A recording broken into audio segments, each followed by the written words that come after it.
Вот эта девушка, например, на Kia, тоже со второй полосы, то есть со встречки приехала, по встречке приехала и вот хочет заехать. А все остальные нормальные люди, он оттуда заедет. Надо вот ее не пропускать, вот таких пропускать надо.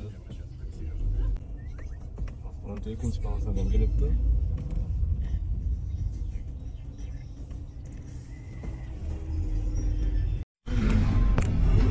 Опять 10 баллов.